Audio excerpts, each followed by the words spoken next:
nuevamente a Soy tu Pediatra y a estos eventos en vivo. El día de hoy tenemos un tema súper interesante que son los desórdenes alimenticios, exactamente anorexia y bulimia en la primera infancia. Es importante resaltar que los desórdenes alimenticios son cada vez más frecuentes en las poblaciones de edades más pequeñas. Comúnmente los veíamos que desarrollarse, digamos, en la adolescencia y en la primera adultez. Hoy lo que nos está preocupando es que cada vez vemos más niños que están padeciendo de esta enfermedad.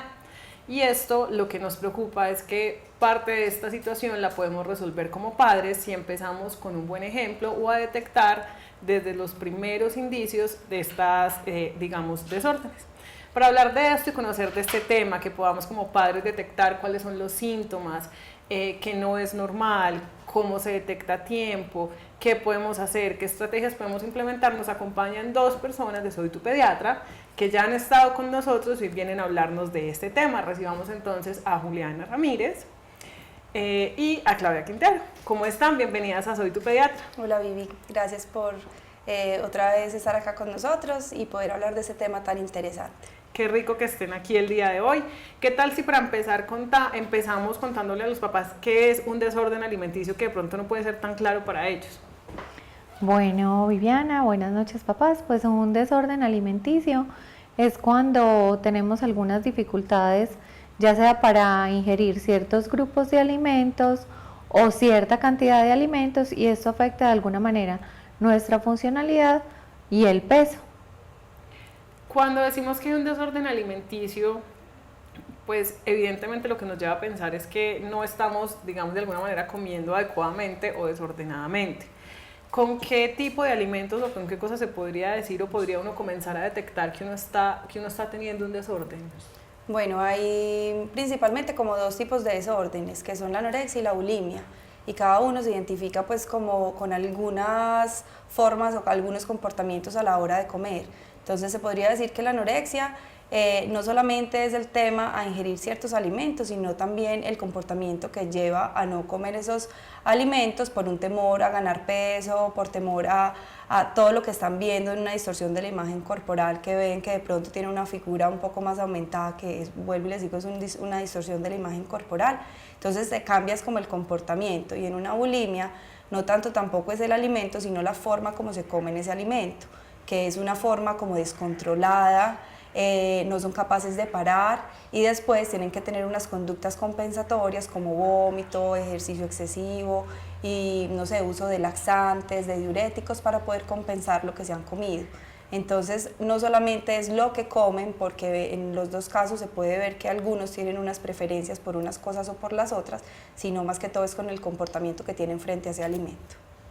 Yo creo que es muy importante resaltar eso y que los papás entiendan que no, porque a veces se piensa que si come frijoles, si no come ensalada, por ejemplo, no come lechuga, estas personas no pueden estar sufriendo un trastorno de la conducta alimentaria. Entonces es como muy importante resaltar lo que nos dice Juliana. No hay un tipo de alimento que nos haga como un diagnóstico, es todo el conjunto de síntomas y de cambios pues en el comportamiento y en el peso. Hablemos también de algo que parte de lo que hicimos en la investigación fue, como decía al principio, es que muchas de estas enfermedades comúnmente, si se le puede llamar enfermedades, comúnmente se veían era desde la adolescencia, que es cuando, digamos, tanto la mujer y el hombre empiezan como a ver cambios en su cuerpo, pero ahorita lo que está preocupando, y creo que es una preocupación incluso de la Organización Mundial de la Salud, y es que estamos viendo que se puede ver incluso desde edades más pequeñas, incluso desde los 9 años. ¿Por qué puede pasar esto? Porque un niño o una niña de 9 años puede llegar a estas condiciones que desencadena que uno tenga una distorsión errada de la imagen que tiene de su cuerpo. Es muy importante ahí tener en cuenta pues como las etapas del desarrollo. Uno pues como que desarrolla esa capacidad de pensar en uno mismo o sobre lo que uno piensa, y hace esas distorsiones generalmente ya después de los 11 o 12 años. Sin embargo, en niños más pequeños hay que buscar y mirar qué pasa en la casa, qué mensajes se están transmitiendo, cómo estamos comiendo nosotros en la casa, cómo se hizo pues esa crianza de la comida. La primera relación que tenemos nosotros de alguna manera con la persona más cercana es por la comida, ¿cierto? Por la lactancia. Entonces también cómo ha sido ese recorrido de la alimentación con los niños, ¿cierto? Y ahí es cuando vemos que hay algunas dificultades en casa, o se relaciona la comida con castigos, la comida con algún chantaje emocional, o se habla mucho también de la imagen corporal en casa, preocupación de la mamá que se verbaliza, entonces esto puede llevar a que se vea desde niños más pequeños. Yo creo que ahí también hay un tema importante y es como las redes sociales y el acceso que tienen los niños también como a la publicidad y a todo lo que estamos viendo ahora. Entonces hay unos cánones como de belleza muy distintos a los que se veían anteriormente y los niños están expuestos a toda esa información desde muy pequeños. Entonces creo que eso también puede influir mucho en cómo ellos ven la belleza, cómo ellos ven que las personas delgadas de pronto son más exitosas y empiezan a cambiar un montón de cosas en su pensamiento.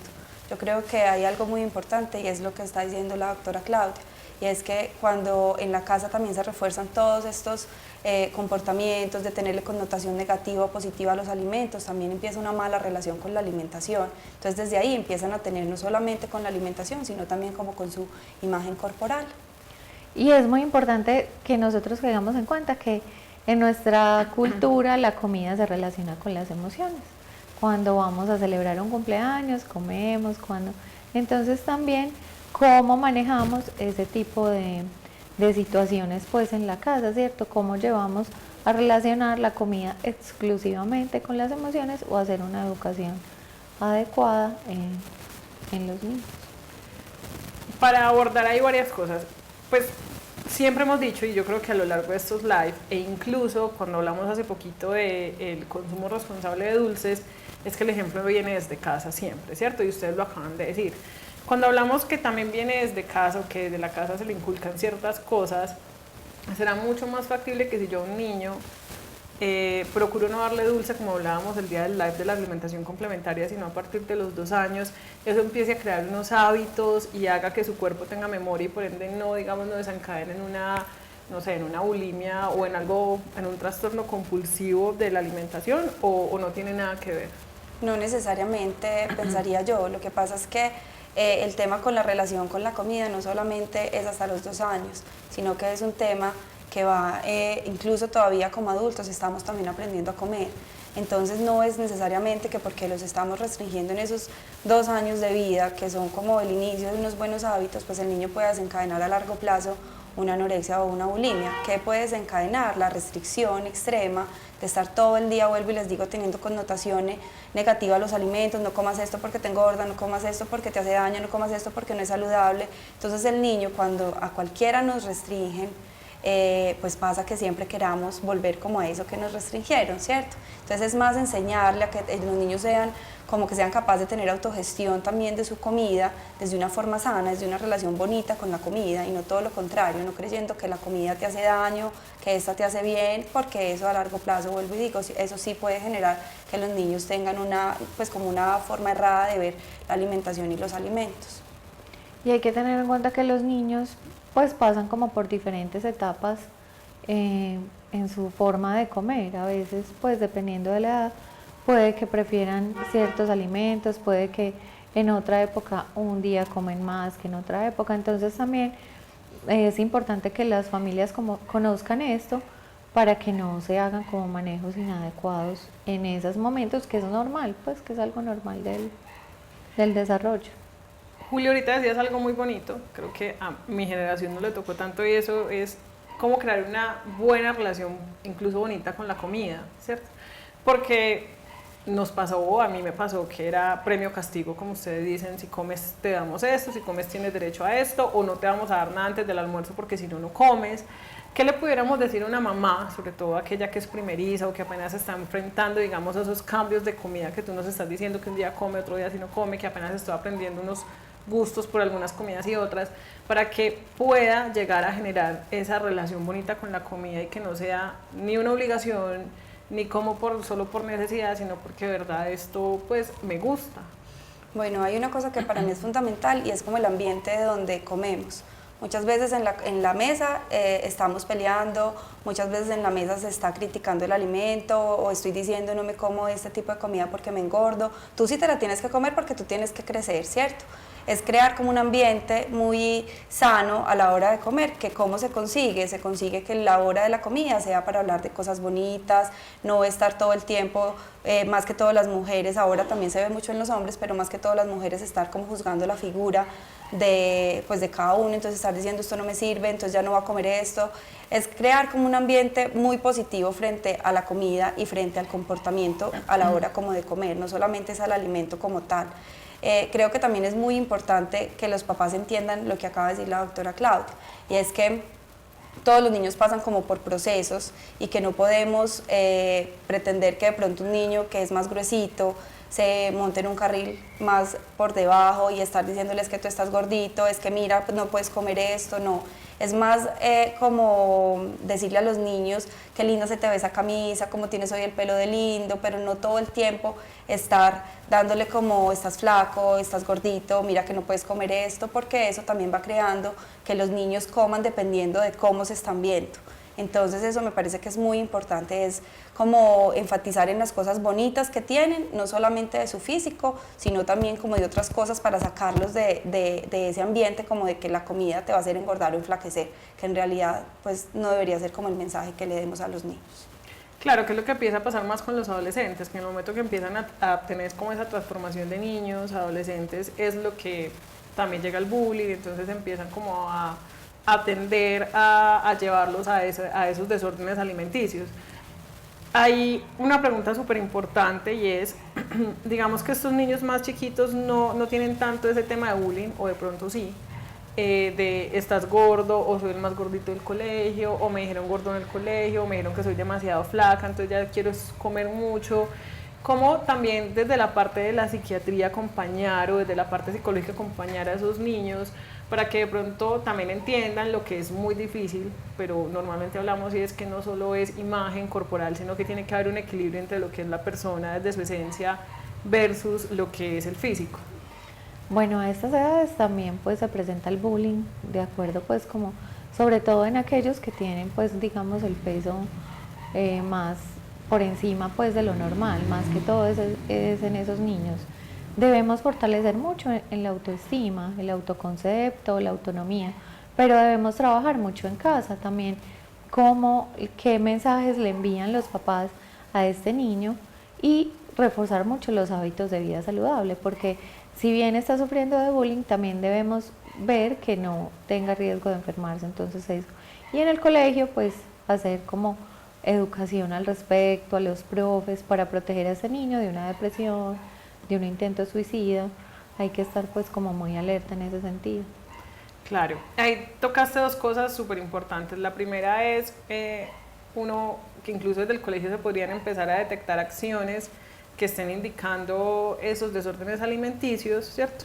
Esa sería como la primera. Y la segunda, que la abordaremos después de esta primera, es si tanto estos desórdenes alimenticios como son la bulimia y la anorexia pudiesen llegar a desencadenar a futuro una decisión de suicidio ante la persona que la puede padecer, o qué consecuencias tiene a futuro para ese niño a nivel de salud, de desarrollo, que presente alguno de estos desórdenes alimenticios. Entonces, la primera, ¿cómo como padre me doy cuenta o debería darme cuenta que mi hijo está padeciendo alguno de estos desórdenes alimenticios? Bueno, los cambios en el comportamiento, por ejemplo, chequearse mucho en el espejo, ciertas áreas del cuerpo, cambiar la forma, pues como el momento de la comida. No voy a comer con ustedes, voy a comer en mi habitación, como esconderse. O como después de comer, entrar al baño, pues como que uno observa que siempre después de que comen, entran al baño, que cambien de pronto la forma de vestir, pues que se pongan ropa muy ancha, como para esconder ciertas cosas, que uno los vea como con falta de energía, de alguna manera, con más pereza, de mal genio, callados, podría ser también. Pues estamos hablando más como de signos de anorexia o bulimia, ¿cierto? Ya de un trastorno por atracones, que sería pues cuando ya es que hay exceso de comida, también se pueden esconder para comer porque pueden tener vergüenza, que uno vea que la comida se acaba más rápido, o que ellos muchas veces como que van a la nevera o que no quedan llenos con la porción que normalmente quedaban llenos. Más o menos esos son como los signos a grandes rasgos pues para detectar esos trastornos. Y en el segundo caso, lo que hablábamos o lo que investigamos también es que muchos de estos niños que en algún momento sufrieron o padecieron algún desorden alimenticio son más propensos a presentar indicios de suicidio futuro y de problemas en su desarrollo a nivel también, digamos, en salud, en crecimiento. Expliquémosle un poquito a los papás qué puede pasar. Bueno, lo que pasa es que los trastornos de la conducta alimentaria tienen un alto porcentaje de comorbilidad. ¿Qué significa eso? Que muchos de estas personas que padecen estos trastornos no solo tienen anorexia, sino que tienen anorexia y depresión, anorexia y ansiedad. Entonces esto hace un poco más complejo el asunto y puede llevar a que las personas tengan ideación suicida como por diferentes vías. Uno pues por ese autoconcepto, por no lograr sus metas en este trastorno, o porque ya tengo una depresión, un trastorno de ansiedad u otro trastorno que me acompañe. Entonces son como diferentes vías las que nos pueden llevar al intento suicida y es relativamente frecuente en estas patologías. Y hablando ya del desarrollo, de la parte de la salud, ¿cómo puede afectar? De la salud mental, bueno, hay también como varias cosas. Uno es que toda esa parte, por ejemplo en la anorexia, toda esa parte de bajar de peso, llegar a un índice de masa corporal muy bajo, en una edad en la que estamos en pleno desarrollo cognitivo, en pleno desarrollo cerebral, puede afectar las funciones cognitivas, que no es lo primero que se afecta, pero sí puede afectar atención, memoria, puede generar esas dificultades porque ya la energía se está sacando pues como del cerebro. Como digo, no es lo primero que sucede, ya tiene que ser pues como un caso. Y pueden haber como secuelas de alguna manera, ansiedad, depresión. Pacientes con anorexia a veces se recuperan y pasan a bulimia, o sea, recuperan el peso, pero siguen presentando algunos síntomas ahí o pasan a bulimia y pueden quedar como con síntomas depresivos, trastornos de ansiedad, en general como eso. Físicamente puede haber también unas secuelas pues importantes por ejemplo osteoporosis, por ese tiempo que se perdió del momento adecuado del desarrollo. Ahí también como para complementar, desde la parte como están en una etapa como de crecimiento, también puede haber pues se detiene como ese crecimiento y son niños que pueden perder, más que todos los niños que tienen como anorexia, pueden perder como algunos centímetros que tenían dentro de su genética para crecer, porque no tienen los suficientes nutrientes para poder lograr tener como ese estirón que se espera en esa adolescencia. No solamente eso, sino que también pueden empezar a haber problemas como del corazón, que el cuerpo empiece como hay una disminución de la masa muscular, empiece también a haber problemas a nivel como de que el corazón no funcione de la mejor manera, lo que decía la doctora Claudia, todo el tema de los huesitos. Son muchas las complicaciones que pueden haber, no solamente a largo plazo, sino también como a corto plazo. Entonces, por eso es tan importante como de tenerlo como a tiempo para poder hacer el mejor manejo interdisciplinario. Claro. Y no solo es en anorexia y bulimia, pues en las que uno se preocupa por el bajo peso, sino también en el trastorno por atracones que se asocia a obesidad. También puede haber hipertensión a una edad muy temprana, puede haber diabetes, puede haber alteraciones articulares y no siempre un paciente obeso está pues digamos bien nutrido, ¿cierto? Entonces puede haber también déficits nutricionales en un paciente con esta patología. Antes de continuar, ya tenemos muchísimo más tema para hablar. Le quiero recordar a todas las mamás que nos están viendo que pueden escribirnos a través de cualquiera de nuestras redes sociales con el usuario @soytupediatra, dejarnos por allí las preguntas y nosotros las estaremos contestando. Pueden preguntarnos lo que quieran en este momento respecto al tema para que nos ayuden aquí respondiendo cada una de las dudas que ustedes tengan. Les quiero recordar que ya tenemos activa nuestra página www.soytupediatra.com.co, en la cual pueden encontrar información súper chévere de artículos informativos, educativos, recetas, pueden encontrar información sobre el tema del mes, que este mes tenemos el mes el mes del prematuro, así que no se lo pierdan, y también pueden escribirnos a través de nuestro WhatsApp.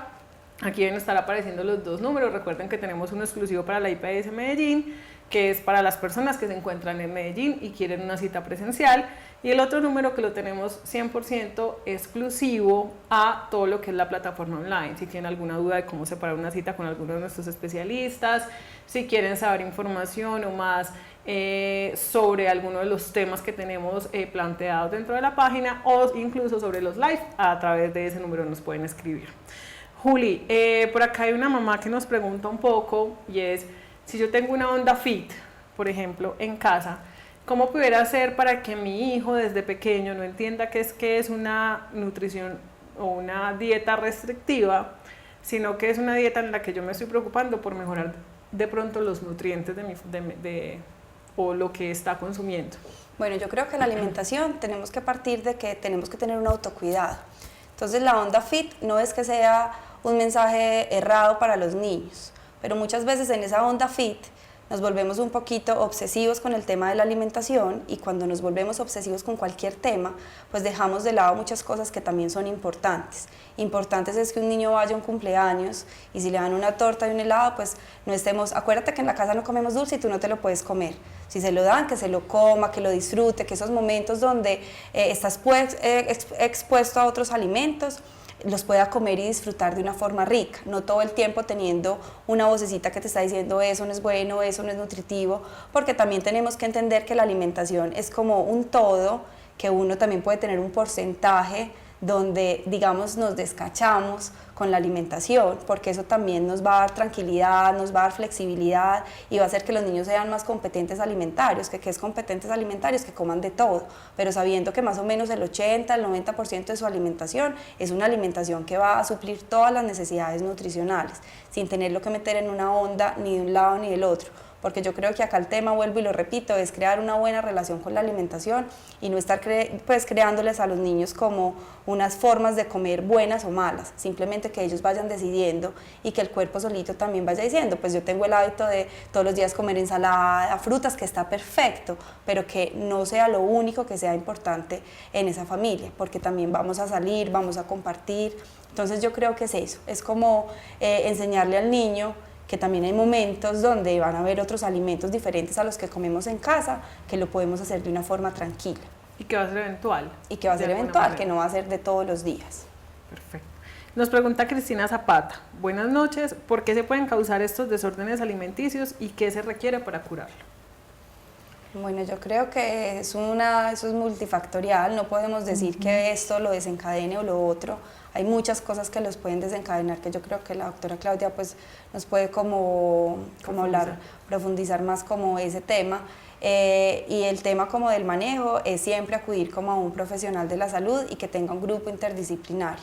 Esto no es una cosa de un profesional solito. Tenemos que tener un grupo donde haya psiquiatría, donde haya psicología y nutrición, para que se puedan abordar todas las áreas que empiezan a afectar el desarrollo pues como de la persona en cuanto a la nutrición, a la psiquiatría y a la psicología, que en realidad sí se necesitan pues ahí que estén los tres súper compaginados. Bueno, en cuanto a las causas, como decía la doctora Juliana, son multifactoriales. Pues que hay una predisposición biológica de alguna manera, puede haber herencia, no herencia de un trastorno de la conducta alimentaria, pero sí algún familiar que tuvo depresión, ansiedad, ¿cierto?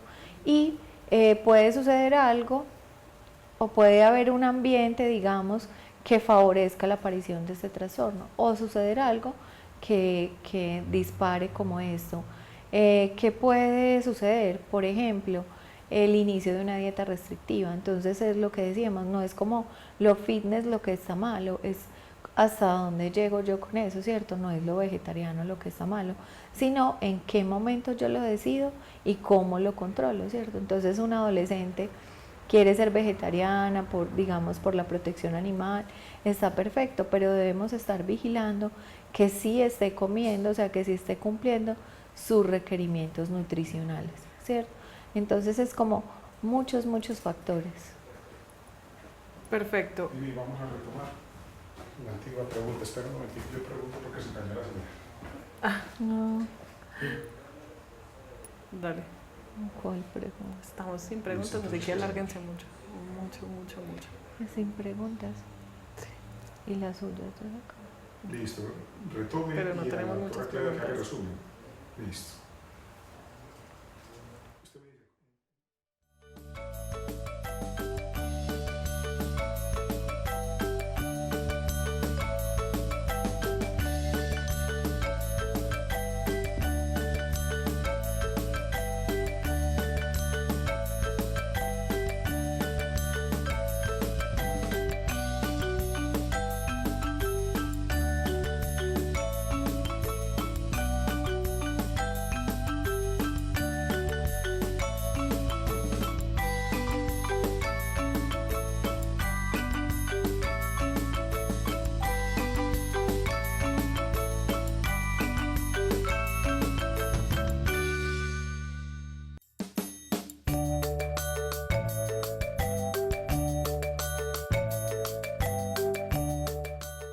Buenas noches nuevamente, les pedimos disculpas, acabamos de tener un inconveniente técnico, ya estamos nuevamente, así que vamos a retomar en la última pregunta, que fue la de Cristina Zapata.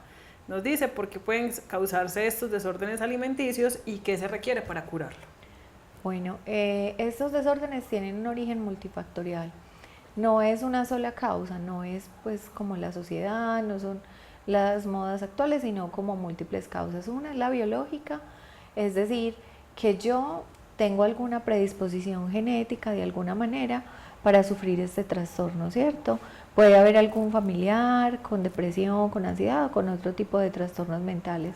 Y en el ambiente puede pasar algo o puede haber como un manejo inadecuado para que yo de alguna manera vea mi cuerpo diferente y ahí se dispare como uno de esos trastornos.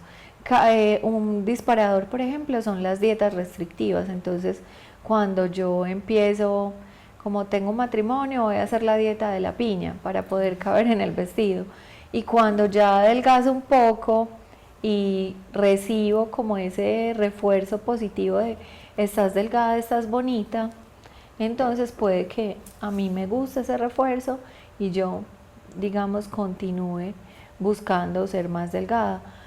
Otro tipo de dietas es como iniciar las adolescentes o los adolescentes, iniciar en el vegetarianismo, pues ahora de ser vegano, y esto no es malo, o sea, en ningún momento pues se piensa que esto es malo, sino cómo un adolescente recibe la información sobre qué es este tipo de dietas o de formas de comer y qué es lo que busca con eso, ¿cierto? O sea, busca tener un estilo de vida saludable, que es lo que siempre debemos buscar y los términos que debemos manejar, o busca realmente bajar de peso y buscar un ideal de imagen que no siempre es el que se puede alcanzar, porque todos tenemos pues diferente contextura. La siguiente pregunta es, si yo como mamá evidencio o empiezo a notar que mi hijo está teniendo, digamos, por decir algún sobrepeso, lo que hacen muchas mamás, y lo decíamos ahorita, es tener una dieta restrictiva y empezar a decir esto no porque es muy calórico, esto no porque esto sube de peso, esto no, y el niño empieza a escuchar un montón de nos.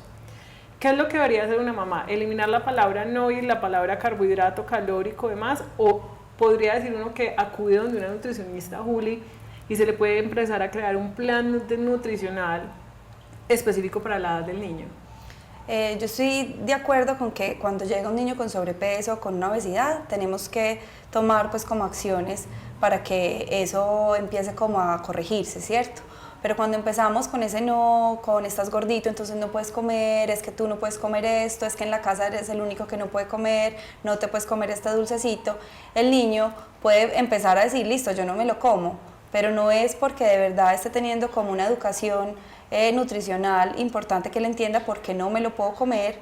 Entonces lo que va a terminar haciendo posiblemente es que lo deja por un tiempo, pero después eso se activa, puede desencadenar, digamos, un trastorno por atracones, o no lo desencadena, pero sí empieza a tener una imagen como errada de su cuerpo, de la forma de comer, entonces empiezan como unos yoyitos, no como, La idea es que cuando empiece a pasar esto, yo empiece como a investigar, tenga como un grupo de apoyo donde de verdad sean personas idóneas pues, para manejar el tema, para poder empezar a hacer cambios de hábitos saludables, no simplemente quitar el azúcar o te quito esto, no, es equilibrar todos los alimentos que hay de una forma para que el niño pueda seguir teniendo un crecimiento lineal y que a la vez pueda estar también disminuyendo ese peso.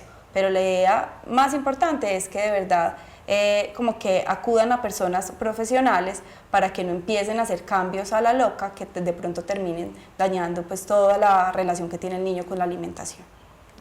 Y muy importante el manejo del lenguaje en casa, es como estás gordito, entonces vamos a buscar para la familia hábitos de vida saludable que debe incluir pues la actividad física, debe incluir la alimentación y debe incluir por ejemplo el disminuir el tiempo de uso de pantallas, pues como varias cosas que uno ve que se van reforzando en casa cuando el niño ya digamos está pasando a otro lado. Entonces lo que empiezan es como a hacer esos no y a que él empiece como en una confusión cuando veníamos permitiéndole eso. Entonces es mejor hablar de hábitos de vida saludable y que se van a organizar en la familia. Eso me parece que es súper importante porque muchas veces es el niño el que tiene como el problema del sobrepeso o de la obesidad, entonces cuando es solamente él, solamente le cambiamos el hábito a él, pero entonces todos seguimos pidiendo comida rápida, todos seguimos tomando gaseosa, pero a él le damos agua. Yo creo que para poder enfrentar también eso tenemos que tener ambientes como sanos, ambientes donde todos estemos en lo mismo, porque a todos nos va a ayudar cambiar los hábitos en la alimentación, vuelve y juega el tema como el ejercicio, pues de todas las cosas que son como el paquete completo para que todos podamos tener una vida un poco más saludable, ¿cierto? Entonces es muy importante todo el ambiente como en la casa, que sea de verdad para todos, no solamente para el niño, porque no lo va a entender y vamos a dar como mensajes errados. Claro, de doble vía. Nos dice Lina Marcela Hoyos, ¿cómo incluir desde la psicología nuevos sabores y distintos alimentos a la dieta de los niños? Bueno, esto se hace como desde pequeño, ¿cierto? Cuando uno está haciendo la introducción de la alimentación complementaria, debe hacer como la introducción de esos nuevos sabores. Es claro que no solo con una sola, o sea, normalmente cuando le damos por primera vez un alimento nuevo a un niño, y depende de la edad, es probable que él saque la lengua y lo bote, pues porque eso es como un reflejo, ¿cierto? O que inicialmente pues lo rechace, ¿cierto? Porque ellos prefieren más como lo dulce y lo que queremos introducir en los vegetales y esto. Entonces es como persistir en el intento hasta definitivamente definir que al niño no le gusta, ¿cierto?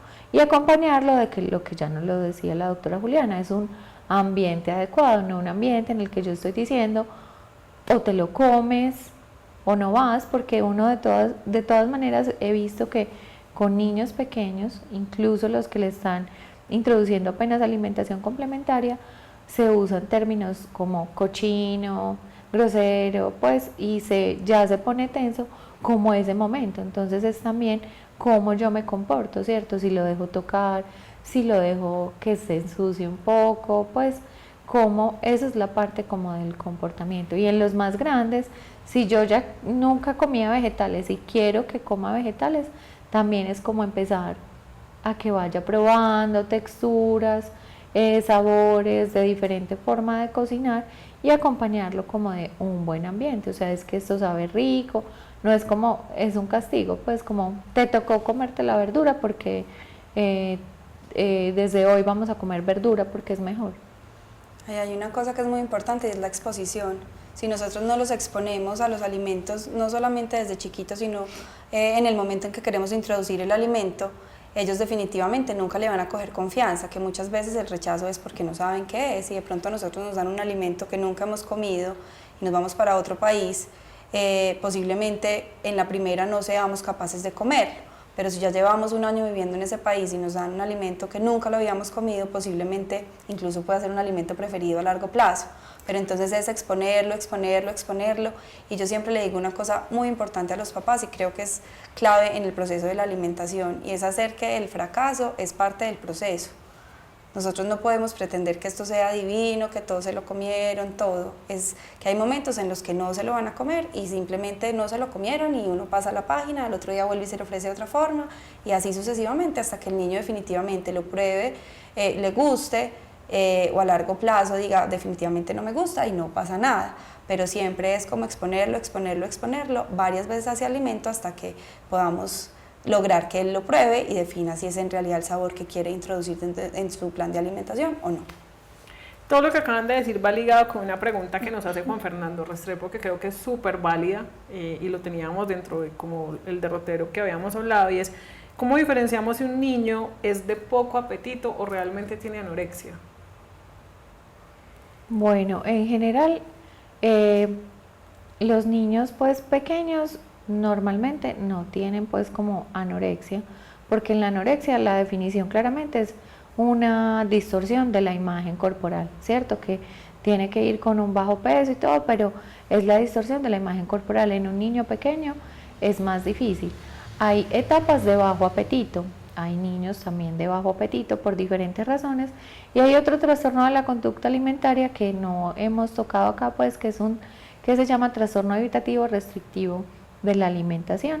En este trastorno puede haber como miedo a algún alimento o miedo a comer, puede haber poco interés por la comida o puede haber como una dificultad sensorial con la comida. Esto se acomoda mucho mejor a los niños más pequeños. Entonces hay algunas personas que no les interesa comer, pues no están motivados con la comida.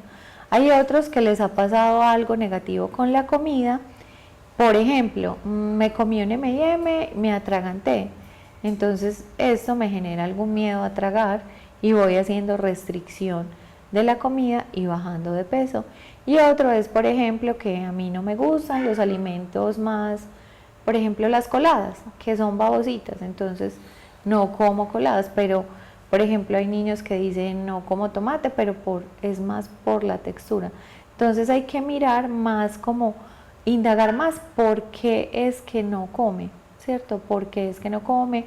A veces es que vamos con el tetero todavía por ahí, ¿cierto? Como una cantidad, 4 teteros al día de Milo, entonces no, pues los niños no han, no hay como ese espacio, no se han expuesto pues como a los alimentos realmente, entonces es como más eso.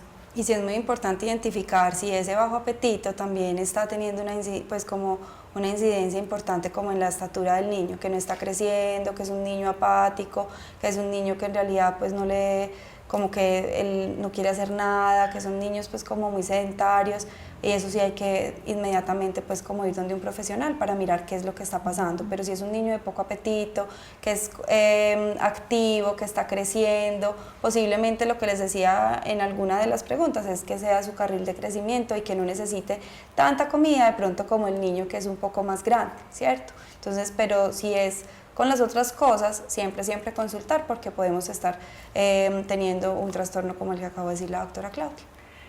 Perfecto. En ese tema de las texturas, y aquí nos están preguntando un poco de eso, y es ¿qué hacer frente a esas texturas? O sea, hay personas que llegan adultos y dicen yo no como eso porque es baboso, yo no como eso porque lo siento, entonces me dan ganas de vomitar. ¿Qué podemos hacer para evitar que eso pase? Entonces decían ahorita, enfrentarlos, pero si yo detecto que digamos no les gusta la textura del tomate, ¿cómo se lo puedo reemplazar? ¿O de qué forma se lo doy que de pronto no haya un rechazo? Lo mismo con una gelatina, no sé, con esos alimentos que de pronto pueden generar aversión, ¿de qué manera se los puedo cambiar? Bueno, ahí hay una cosa que, vuelvo e insisto, hay que tener exposición, y hay unos alimentos que definitivamente después de muchas exposiciones, pues los niños no van a aceptar. Entonces, si no me gusta el tomate, pues entonces puedo hacer una crema de tomate, se lo puedo hacer en una base para una pizza, puedo utilizar como el tomate como como parte de las preparaciones y no como el alimento como tal. Y el niño de esa forma, pues no es que vaya a sufrir pues porque nunca va a comer tomate, hay otros nutrientes en otras partes que nos van a suplir como los nutrientes que tiene el tomate. Entonces, con el tema, no hablando como del alimento como tal, sino de la textura, es hacer muchas exposiciones, y hacer terapia para eso. Hay muchas terapias que se trabajan para poder como lograr que las personas como que sean capaces de introducir en el plan de alimentación estas texturas.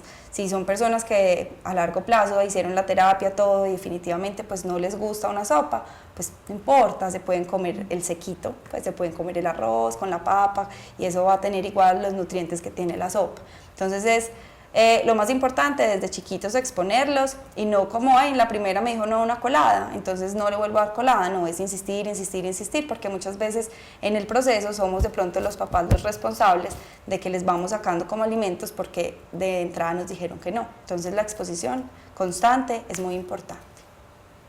Hay, digamos, otra pregunta que nos hacen y hablábamos un poco de los trastornos que tienen los niños, pero ¿qué pasa, por ejemplo, si en la casa el que es obsesivo, digamos, con la belleza, con el ideal de figura, sin tener un desorden alimenticio es el papá, y el mensaje a toda hora al niño es que tú tienes que ser flaco, es que tú tienes que comer bien, es que tú tienes que hacer esto, es que tú tienes que hacer lo otro? ¿Cómo abordar a esos papás que sin darse cuenta seguramente lo que están haciendo es darle un mensaje errado a ese niño? ¿Cómo se puede abordar desde la parte psiquiátrica, psicológica?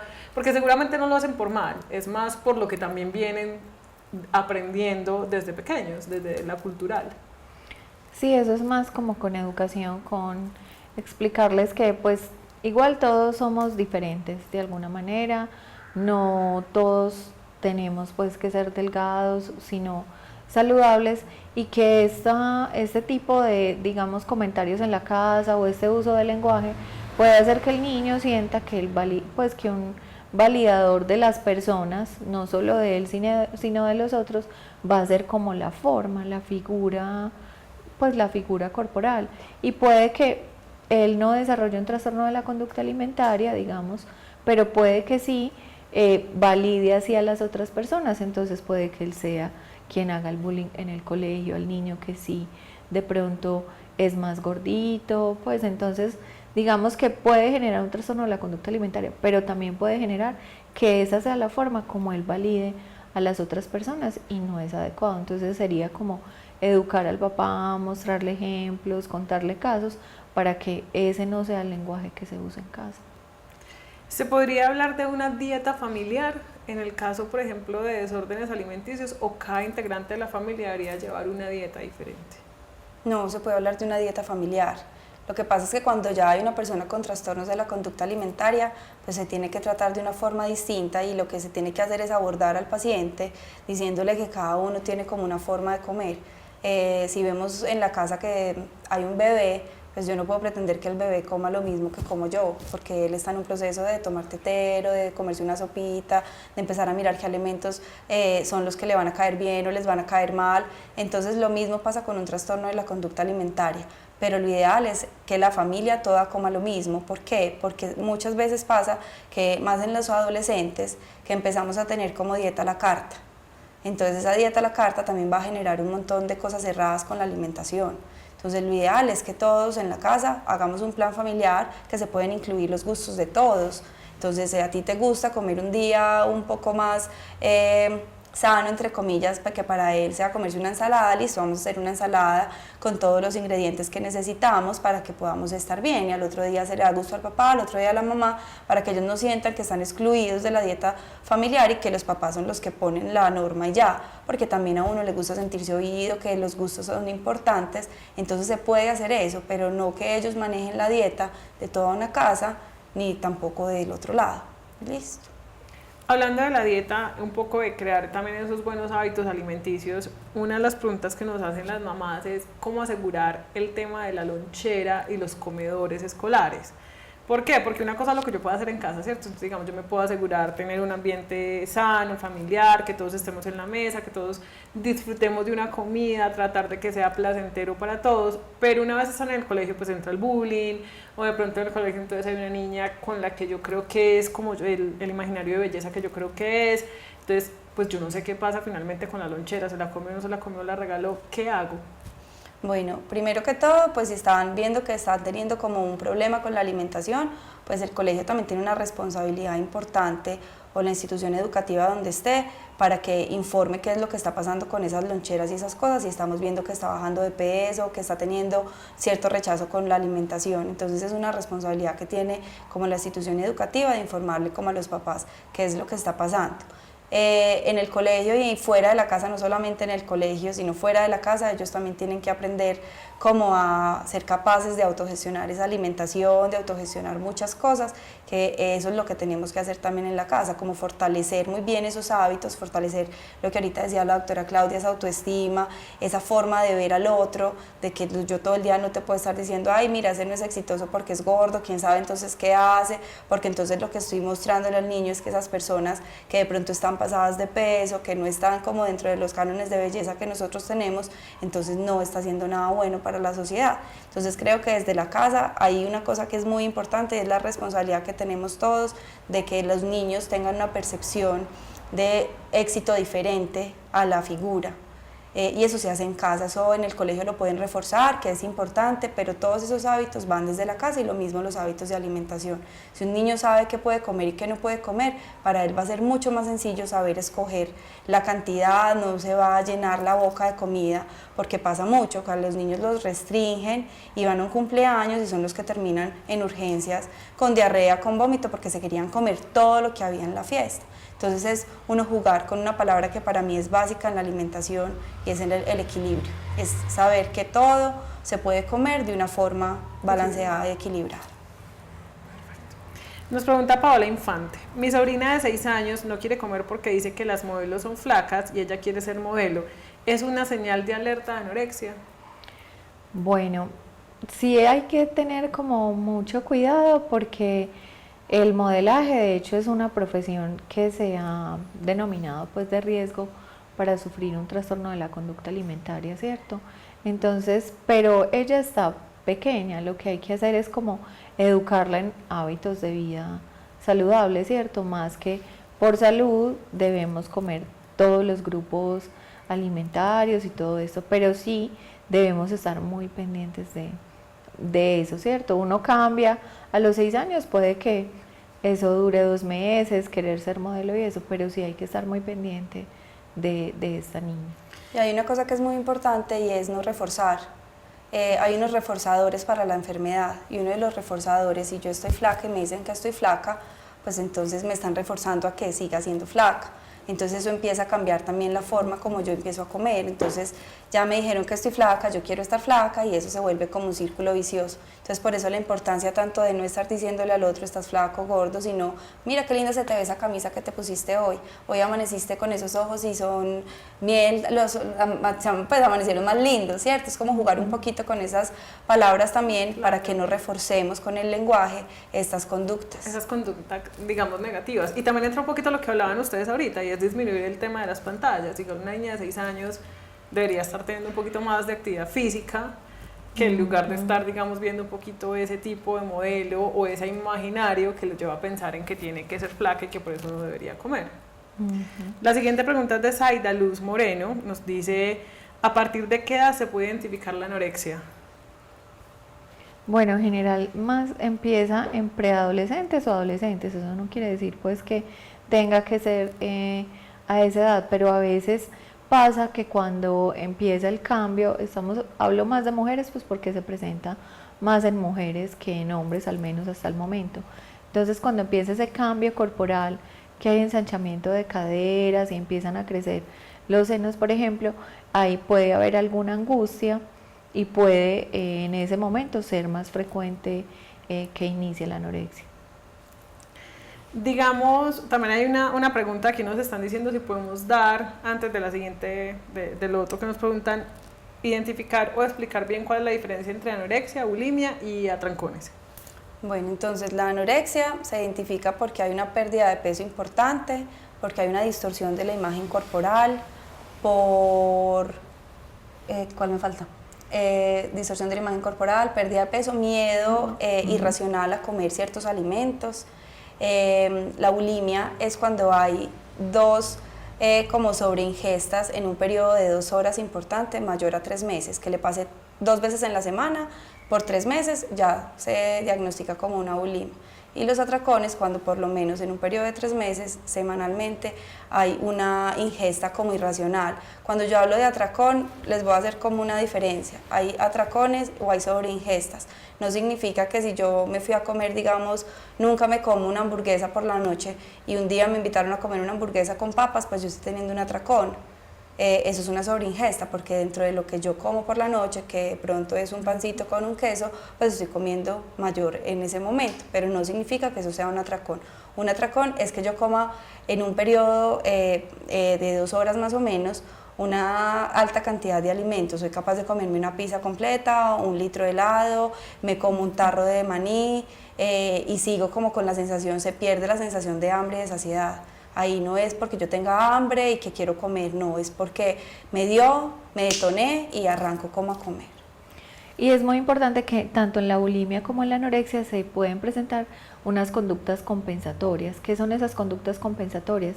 Que yo como tengo, digamos, comí algo que me hace sentir culpable, entonces tengo que tomarme un laxante, tengo que ir a vomitar, pues inducirme el vómito, o hacer ejercicio, pero pues excesivo. de una manera, voy a hacer ya 1000 abdominales porque me acabé de comer un plato de espaguetis, pues un ejemplo, ¿cierto? Entonces es muy importante que en ambos puede haber eso, no es porque a veces creemos, bulimia es porque vomita después de comer, no, tanto en anorexia como en bulimia se pueden dar esas conductas compensatorias. ¿Qué pasa? Que en la anorexia hay un peso bajo, pues como para la edad o para la estatura, y en la bulimia no, el peso puede estar incluso por encima de eso. Y los pacientes con bulimia pues también pueden hacer atracones. La diferencia con el trastorno por atracones es que hacen la conducta compensatoria. Las personas que hacen trastorno por atracones, si bien pueden tener culpa y vergüenza por haber comido eso y como una pérdida de control, no hacen conductas compensatorias, por eso se relaciona más con obesidad. La siguiente pregunta es de una mamá que nos dice, ¿cómo hago para saber si mi hija presenta más de una o para identificar, por ejemplo, un atracón? Porque es que seguramente lo hace escondida. Bueno, pues uno es, como les dije, el peso, ¿cierto? Si digamos ella está en su peso adecuado para la edad o para la talla, podríamos decir, depende de lo que esté presentando, pues porque no hay como más detalles, podría ser más una bulimia, y si no hay conductas compensatorias, un trastorno por atracones, ¿cierto? Si ya vemos que hay un peso inadecuado para la edad, que ella está bajando de peso, podríamos pensar más en anorexia. Y generalmente si pasa esto, las personas se esconden, ya sea a comer mucho, porque hay un poco de vergüenza, porque a veces esa ingesta es muy muy rápida, por esa pérdida de sensación de saciedad, o se esconden a esconder la comida, pues como a veces encuentran comida debajo de la cama o en el closet porque prefieren esconderla para no comerla. Hay un tema, digamos, y aquí lo veo entre lo que nos están un poco preguntando las mamás, y es si mi hija empieza a decir que quiere hacer dieta, un poco alineado a lo que nos preguntaba Paola Infante, ¿yo debería preocuparme o por el contrario debería apoyarle y decirle, claro, vamos a buscar una persona profesional que nos ayude a crear un plan alimenticio para ti? ¿O debería de una prender las alarmas y pensar, pues es una niña de 10 años, quizás menor, y no debería estar pensando ni siquiera en la necesidad de hacer una dieta? Yo creo que es muy importante indagar para la niña que es una dieta, porque ellas a los 10 años, pues es lo que oyen, es lo que ven, pero posiblemente no tengan como muy claro qué es hacer una dieta y para qué se hace una dieta. Entonces yo creo que lo más importante es indagar qué es una dieta para ti, qué crees que hace una dieta, y si es necesario, si la vemos que está un poquito como enredada, que quiere bajar de peso, que es que está muy gorda, porque empiezan con muchas cosas, no es una alarma que se vaya a tener un trastorno en la conducta alimentaria, pero se puede llevar donde una persona responsable, una persona que esté cualificada para hacer el trabajo, y no hay ningún problema que de pronto la guíe a tener unos buenos hábitos alimentarios, que le ayude a mejorar como toda la percepción que tiene del alimento. Pero en realidad pues que esto prenda alarmas no es un asunto pues como de preocupación. Es más de preguntar, como dice la doctora Juliana, y también de mirar entonces si no hace actividad física y pues lo que quiere es eso realmente. Entonces vamos a hacer actividad física, pues no, como no es la respuesta siempre, venga, hagamos una restricción, sino entonces aumentemos el ejercicio, aumentemos el gasto. Va relacionado a la siguiente pregunta de una mamá, que es Ángela Sánchez, y nos dice, mi hija está por entrar a la pubertad, ¿cómo hago para anticiparme a que pueda padecer, digamos, un desorden alimenticio y que por los cambios que va a presentar no me empiece a dejar de comer o empiece a pensar en que tiene que seguir unos cánones de belleza que de pronto no son los que le hemos venido como enseñando?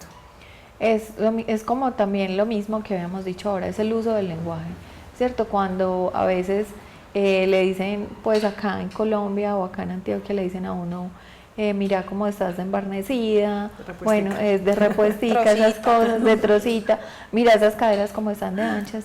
No, es como explicarle de alguna, pues que ella tenga conocimiento que el cuerpo va a cambiar, que es normal, que a todas nos pasa de maneras distintas, que eso es adecuado, ¿cierto?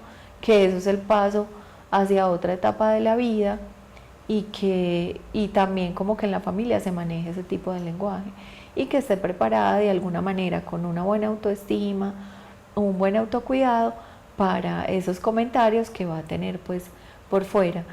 Y si no hace ejercicio, por ejemplo, de una vez que empiece a tener una actividad física regular, estructurada, y que si vemos que los hábitos de vida, de comida no son saludables, también pues ir como organizando eso de alguna manera para prevenir o para que ella ya establezca en su vida esos hábitos, pero no necesariamente por entrar a la pubertad eso vaya a pasar, es como un factor de riesgo, pero si miramos anorexia y bulimia no son unos trastornos pues muy frecuentes en la población, sino que son muy graves.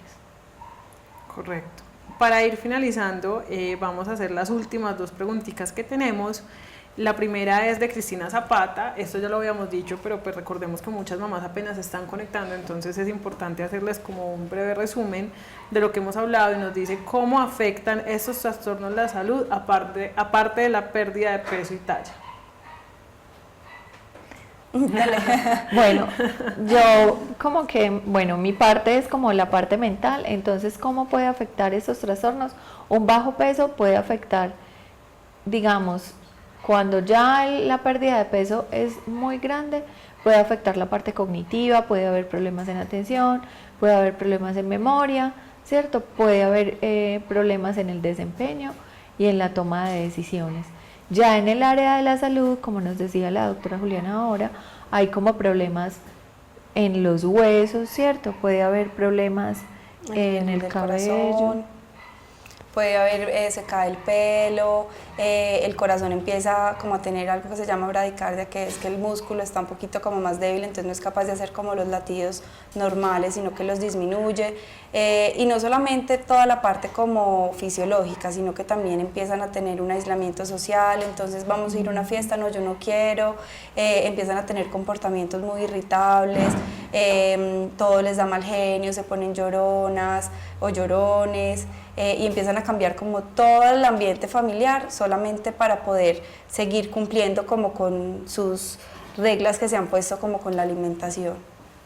La siguiente pregunta es de Jen Gamboa, nos dice, soy docente y tengo una niña que vomita todo lo que come en casa y en el colegio no come mucho, tiene 6 años, los padres dicen que está en consulta de psicología, pero no he visto los cambios, ¿qué puedo hacer desde mi labor?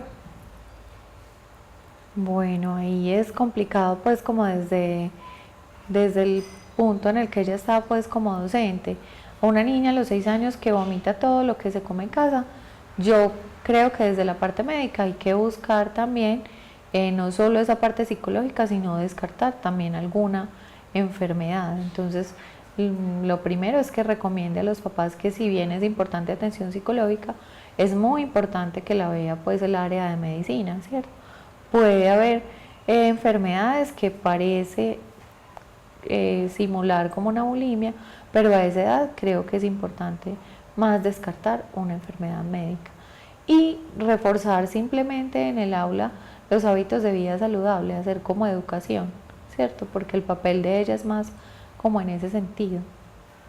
Bueno, Antes de cerrar y que demos como una pequeña conclusión de lo que es este tema para que los papás estén como tranquilos en casa, les quiero recordar que pueden seguirnos a través de del usuario @soytupediatra en todas nuestras redes sociales. Estamos en Instagram, en Twitter, en YouTube y en Facebook. Que este Facebook Live que hoy estamos teniendo en vivo, las personas que no lo hayan visto, si se lo quieren recomendar a otras personas, lo pueden encontrar disponible en nuestro canal de YouTube.